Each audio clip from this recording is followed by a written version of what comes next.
Muchas gracias. Bueno, voy a compartir mi pantalla para poner una presentación. Em, Creo que ya se está viendo.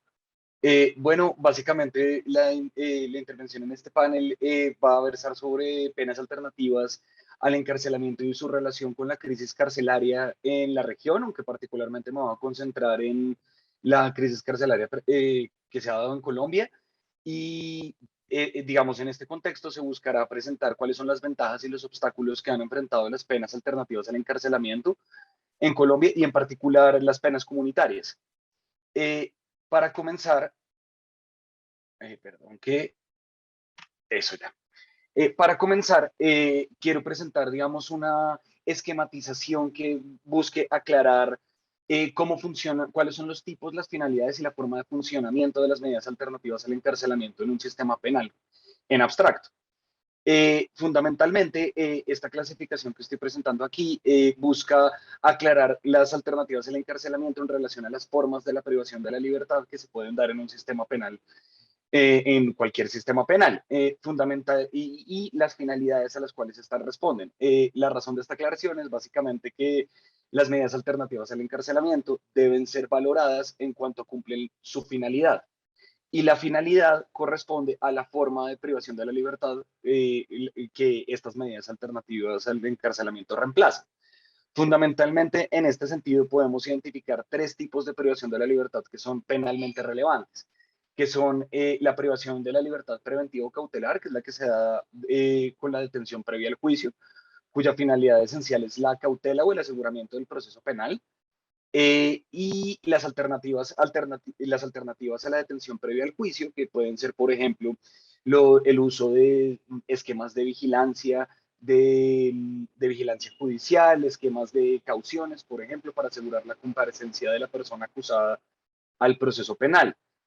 La segunda forma de privación de la libertad relevante en este caso es la privación de la libertad punitivo-correctiva, cuya finalidad fundamental es la resocialización a la punición. Esto cambia, digamos, de un sistema y de un ordenamiento jurídico a otro, pero en términos generales y basado en tratados internacionales, la finalidad de la pena de prisión es esencialmente la resocialización de la persona condenada.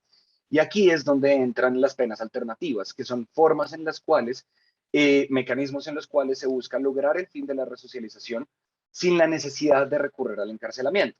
Y finalmente, esta es una forma de privación de la libertad bastante excepcional en los sistemas jurídicos, que es la libertad, la privación de la libertad rehabilitadora, que fundamentalmente opera sobre personas inimputables, es decir, personas que cometen delitos, sea porque padecen de alguna discapacidad que los lleva a cometer conductas o alguna enfermedad mental o este tipo de situaciones. En este contexto, para hablar fundamentalmente de las alternativas a la pena de prisión, es decir, las medidas alternativas al encarcelamiento que buscan la resocialización de la persona, es importante distinguir tres formas en las cuales estas pueden operar. Primero están las penas alternativas, que son las penas que la legislación consagra directamente y que se establecen en un ordenamiento jurídico como la pena para ese tipo de conducta. El segundo tipo son las alternativas que yo he llamado alternativas totales, que son formas en las cuales inicialmente la conducta es sancionada con pena de prisión en la legislación, pero que puede ser sustituida cuando se cumplen ciertos requisitos por una pena alternativa. El ejemplo paradigmático de este tipo de alternativa sería, por ejemplo, la suspensión condicional de la pena. Y la tercera forma de medidas alternativas al encarcelamiento para la pena de prisión son las alternativas parciales, las cuales sustituyen solo una parte de la pena de prisión, mientras que la otra parte sí se debe cumplir en condiciones de privación de la libertad. El ejemplo aquí sería, por ejemplo, la libertad condicional. Eh, Además de esta clasificación de las formas en las que operan dentro del sistema, y esto es relevante porque de la manera en la que se consagra una medida alternativa al encarcelamiento puede operar de mejor manera que otra, podemos clasificar las medidas alternativas según su naturaleza, es decir, según qué tipo de intervención penal ofrecen sobre la persona condenada. Aquí quisiera simplemente señalar unos cuatro tipos de medidas alternativas al encarcelamiento, que cada una de ellas conlleva sus ventajas y desventajas. Las primeras son las alternativas económicas, como la multa o la reparación económica de la víctima. Creo que con la exposición que hizo Johanna hemos visto bastante bien cuáles son los riesgos que representan estas alternativas al encarcelamiento de carácter económico o pecuniario, que por ejemplo pueden tener impactos desproporcionados sobre poblaciones de bajos recursos. También hay alternativas de vigilancia, como lo son la vigilancia judicial, es decir, esquemas en los cuales el sistema penal crea un sistema de vigilancia para asegurar que la persona condenada cumpla ciertas condiciones, como lo son, por ejemplo, el sistema de probation o de sometimiento a prueba que existe en Estados Unidos. También existen las alternativas comunitarias que se caracterizan por ser medidas alternativas al encarcelamiento que imponen obligaciones o actividades en la comunidad, es decir, buscan reemplazar el encarcelamiento, que en su esencia es una separación de la comunidad, con actividades que se realizan dentro de la comunidad y que tienen la gran ventaja de no romper los lazos sociales del condenado. En este tipo de penas encontramos penas como el trabajo comunitario, cursos activa,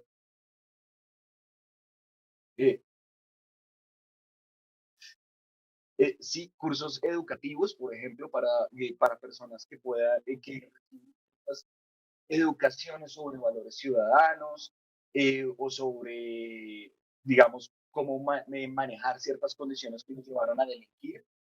Y también actividades restaurativas con la víctima o con comunidades que han afectado.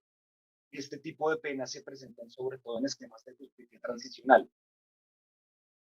Eh, y finalmente, el último tipo de alternativas son las alternativas terapéuticas, cuyo ejemplo paradigmático son los tribunales de tratamiento de drogas, de adicciones a sustancias ilícitas, que se han implementado en países como Estados Unidos y en otros países que buscan que en el marco de un proceso penal las personas puedan enfrentar los problemas que los llevaron a delinquir, como por ejemplo la dependencia de sustancias ilícitas.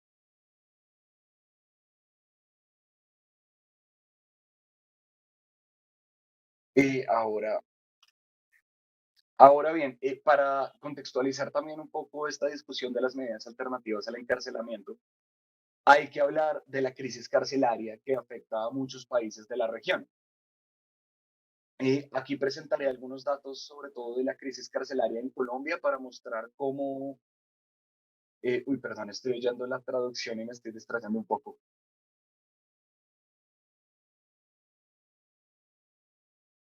Perdón.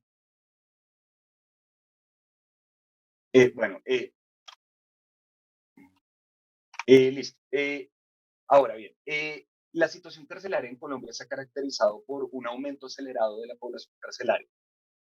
Y esto ha llevado a que se deterioren las condiciones de encarcelamiento a tal punto que el sistema penitenciario ha colapsado y ha sido incapaz de garantizar condiciones humanas para la población privada de la libertad.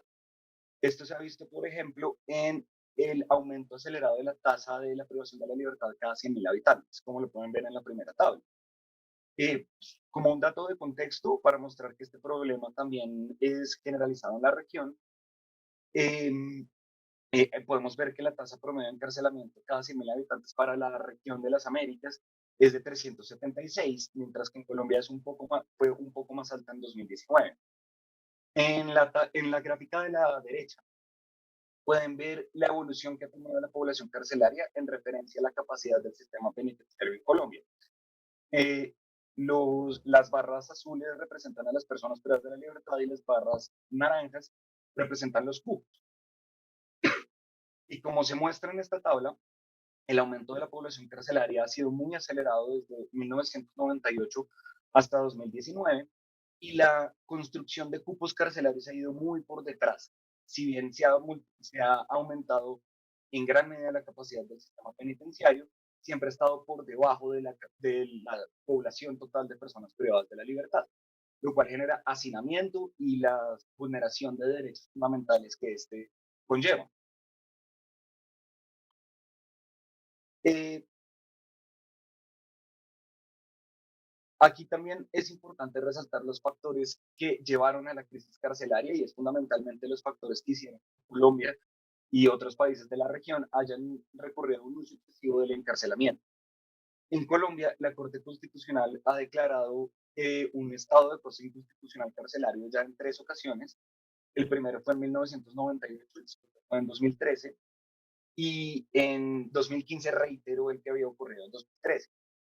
En la declaratoria de 2013, la Corte Constitucional declaró básicamente que la causa fundamental de la crisis había sido la inconstitucionalidad de la política criminal colombiana, es decir, la forma en la cual el Estado ha creado delitos, ha creado su política penitenciaria, su política de resocialización, entre otros, ha sido contraria a los estándares constitucionales que deben gobernar el ejercicio del poder punitivo.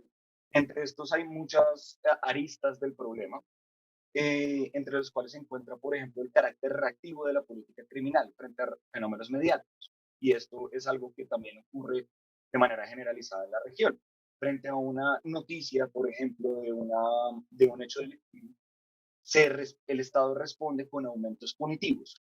También, por ejemplo, se ha subordinado la política criminal a la política de seguridad, por ejemplo, creyendo que el uso de la cárcel y que privar de la libertad a las personas es la única manera de generar seguridad para la sociedad. En este sentido, los efectos de esta política criminal e inconstitucional han sido, como vimos, el crecimiento acelerado de la población privada de la libertad, la reducción de las medidas alternativas al encarcelamiento que tenían disponibles el sistema y, por supuesto, al desbordar las capacidades del sistema penitenciario, genera la incapacidad para mantener en condiciones dignas a la población privada de la libertad. Esto ha implicado también la imposibilidad de lograr la resocialización de estas personas, pues es apenas claro que en circunstancias violatorias de la dignidad humana no es posible resocializar a una persona. Y también se han perpetuado las condiciones sociales criminógenas, puesto que el sistema penitenciario no responde a las situaciones, por ejemplo, de pobreza, de desigualdad estructural o de vulnerabilidad social de ciertas personas y que las llevan a cometer delitos.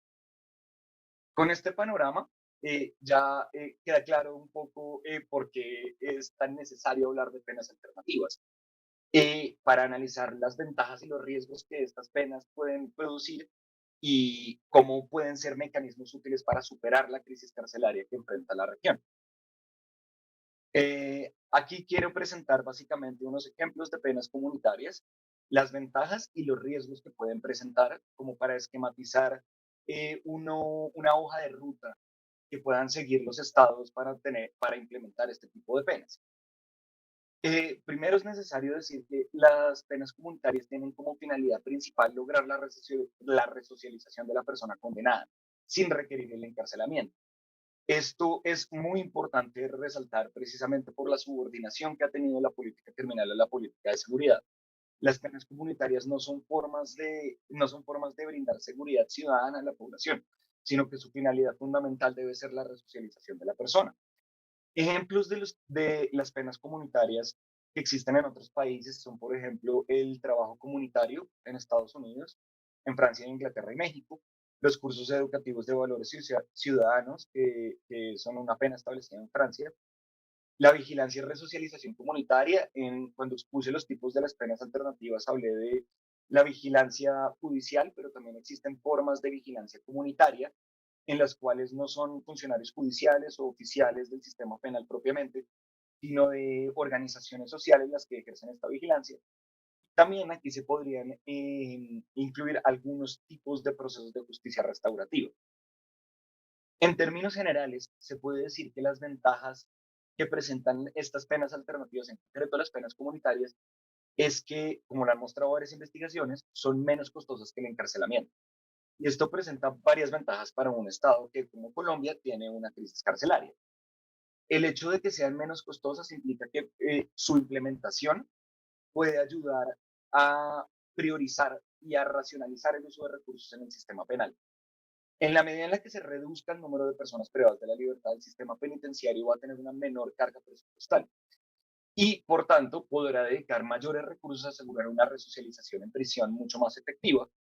Y estos programas pueden evitar que personas condenadas por delitos leves, delitos de drogas, por ejemplo, o delitos de hurto, delitos que suelen estar asociados a condiciones de vulnerabilidad socioeconómica, sean resocializadas de manera efectiva.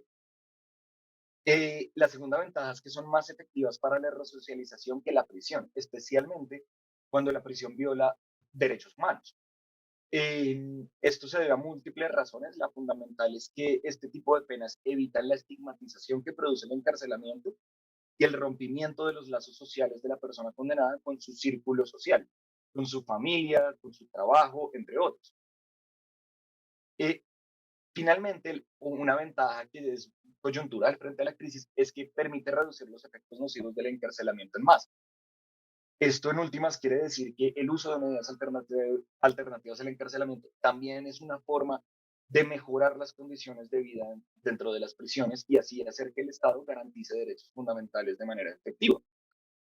Sin embargo, estas penas, por supuesto, este tipo de penas presentan algunos riesgos. Pueden implicar afectaciones graves a derechos humanos cuando son mal implementadas. Por ejemplo, pueden afectar los derechos a la privacidad, pueden cruzar un poco la delgada línea entre trabajo comunitario y trabajo cruzado y pueden incluso afectar la capacidad de trabajo de la persona condenada, por supuesto, profundizando las afectaciones que genera la intervención penal y que pueden incentivar la reincidencia antes que reducirla. Y otro riesgo que presentan estas penas alternativas es que pueden sustituir formas más beneficiosas para la persona condenada y no el uso de la privación de la libertad. Esto se debe mucho a la cultura punitivista que se ha inculcado en los sistemas penales de la región. Este fenómeno se ha detectado particularmente en Inglaterra, donde la creación de penas comunitarias reemplazó cierto tipo de penas, como por ejemplo la suspensión condicional de la pena, en vez de reemplazar la pena de prisión, que era su objetivo inicial. Ahora bien, quiero presentar, con esta explicación, quiero presentar las medidas alternativas al encarcelamiento como un camino de cambio y que enfrentan no solamente obstáculos, sino que también son una necesidad para implementar en los estados que tienen una crisis carcelaria como la tiene Colombia y muchos países de Latinoamérica. Eh, Fundamentalmente, los obstáculos se pueden clasificar en tres tipos. Los primeros son los obstáculos jurídicos. Los sistemas penales de la región, muchos cuentan con sistemas de exclusión por tipos delictivos que son problemáticos, es decir, sistemas que dicen que una persona no puede recibir un beneficio penal por haber cometido un delito que atenta contra la seguridad pública, por ejemplo, o que afecta la percepción de seguridad, por ejemplo, hurtos leves. En este sentido, la implementación de las penas alternativas deben superar ese tipo de sistemas de exclusión por tipo delictivo. También uno de los obstáculos jurídicos es que en las legislaciones penales se suele utilizar el quantum de pena de prisión asignada a un delito para definir su aplicabilidad. Es decir, por ejemplo, la pena de trabajo comunitario solo se puede conceder para personas que reciban penas inferiores a 8 años. Y este obstáculo jurídico es muy importante porque implica que estas medidas alternativas son vulnerables a aumentos punitivos. Si el Congreso de un país aumenta las penas, la aplicabilidad de esa medida alternativa se puede reducir de manera indirecta. Eh, y finalmente, el último obstáculo jurídico es la diferenciación antitécnica de delitos leves y graves, que es algo muy común en la región. Y es que la legislación establece delitos leves, como por ejemplo el tráfico de pequeñas cantidades de drogas, como formas de delitos graves, como si se tratara de grandes narcotraficantes. Por cuestiones de tiempo voy a cerrar relativamente rápido. Los obstáculos institucionales son básicamente la falta de infraestructura institucional para que las medidas alternativas sean viables. Algo que en Colombia desde de Justicia hemos detectado es que el sistema penitenciario ha estado centrado en el funcionamiento de la prisión. Entonces, por ejemplo, para utilizar medidas alternativas como la prisión domiciliaria, existe una cantidad de personal en el INPEC, en la institución encargada de ejecutar esta medida, muy baja, alrededor de en concreto, por ejemplo, en la cárcel La Modelo de Bogotá, que es responsable del circuito de vigilancia de personas bajo prisión domiciliaria, había solo 2 funcionarios del INPEC en 2014 para vigilar a una población en detención domiciliaria de miles de personas. También hay una falta de formación en los funcionarios para que estas medidas sean útiles. Dado que la profesión penitenciaria ha sido altamente militarizada, los funcionarios penitenciarios no tienen la formación adecuada para poder implementar medidas como el trabajo comunitario de manera efectiva. Finalmente, los obstáculos culturales, que quizás son los más complejos de enfrentar, eh, eh, se pueden resumir de la siguiente manera. Primero, la oposición de sectores políticos a las penas alternativas, que ven en las penas que no implican el encarcelamiento, penas simbólicas o penas que en últimas son impunidad. También hay una cultura punitivista de operadores judiciales que pueden dificultar su aplicación. Es decir, que aunque la ley ofrece la medida alternativa para ciertas personas, no, los operadores judiciales no la ofrecen por tener concepciones de punitivistas frente al delito cometido. Eh, Otro obstáculo cultural sería la percepción ciudadana de impunidad cuando se utilizan estas penas alternativas, pues las ven como si no fuera una sanción real. Y finalmente, por supuesto, está la subordinación de la justicia penal a la política de seguridad. Creo que es bastante común en la región que haya noticias de, por ejemplo, personas que no recibieron detención preventiva, que cometieron un delito mientras estaban en un proceso penal, y esto es percibido como un problema de seguridad por parte de la ciudadanía, en la cual pide más cárcel y no que las medidas para asegurar que esto no ocurra sean efectivas, como por ejemplo que tenga un personal para vigilar este tipo de medidas, que haya instrumentos para garantizar que estas funcionen de manera adecuada. Sin embargo, implementar penas alternativas en encarcelamiento es profundamente necesario en la región. Y por esto quiero cerrar con que la implementación de este tipo de penas debe seguir tres objetivos fundamentales. Primero, debe perseguir la adecuación constitucional de la política criminal en la región, es decir, que la política criminal realmente sea una expresión de los principios constitucionales del derecho penal, principios como el principio de necesidad, el principio de ultima ratio, y de esta manera se garanticen derechos fundamentales de las personas condenadas. La segunda sería la superación de la violación de derechos en las prisiones de la región. Los niveles de hacinamiento en Latinoamérica son extremadamente altos, y las condiciones a las cuales se imponen a la población privada de la libertad afecta a derechos fundamentales de manera muy grave. Eh, las penas alternativas permitirían reducir la población carcelaria y facilitar garantizar estos derechos fundamentales. Y finalmente, el objetivo sería, el tercero y último objetivo sería materializar la finalidad resocializadora de la pena.